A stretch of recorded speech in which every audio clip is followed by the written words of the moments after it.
আমার মা আমার বউকে সিঙ্গারা বানানো শেখাচ্ছে। মুখে বলো।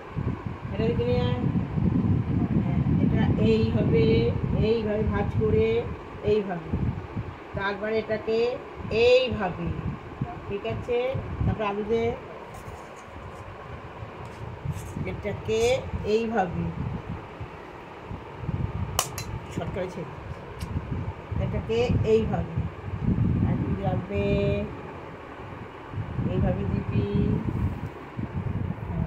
দাঁড়া, এটাকে এখানে একটু জল দিবি, এখানে একটু জল দিবি, এটাকে এরমভাবে ভাজ কর, করে টেনে নিয়ে আয়, নিয়ে আয়। হ্যাঁ করো, এরমভাবে টান টান টান টান, এটাকে করে সুন্দর করে ওখানে রাখো। হ্যাঁ ওটা, হ্যাঁ মুখটা দেখি সুন্দর হচ্ছে, এবার ওকে বসিয়ে দাও, বসা। হ্যাঁ আর একটা হয়েছে, সুন্দর হচ্ছে। এইভাবে। বাহ, কি অসাধারণ ভাবে শেখাচ্ছে। এরকম শাশুড়ি কোথায় পাবে? এভাবে নেই, এভাবে শেখা। দাঁত দেখেছো, চকচক করছে পুরো। হ্যাঁ হ্যালোজিন। হ্যাঁ নিয়ে দেখো এমন উল্টাচ্ছে, যুদ্ধ করছে। নিয়ে, হ্যাঁ হ্যাঁ নিয়ে নিয়ে নিয়ে, ঠিক আছে। মাথাটা একটুখানি গন্ডগোল হয়ে গেছে, পরে ঠিক হয়ে যাবে। ওর মাথায় গন্ডগোল? এইভাবে না, ও সিঙ্গারা মাথায় গন্ডগোল।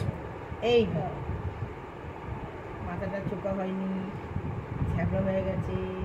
থাক, প্রথম তো অসুবিধা হবে না। আলু দে,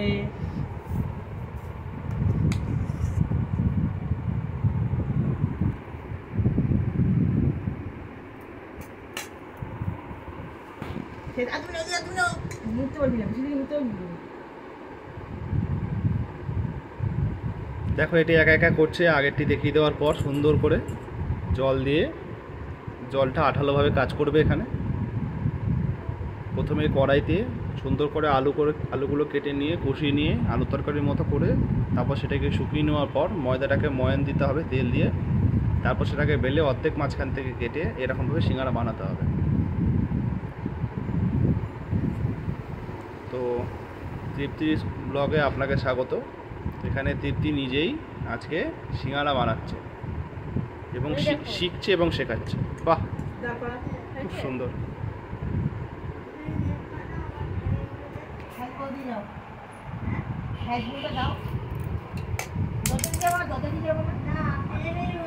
ও ঠিক আছে, কাটে জানবা, বেলে দাও এবার।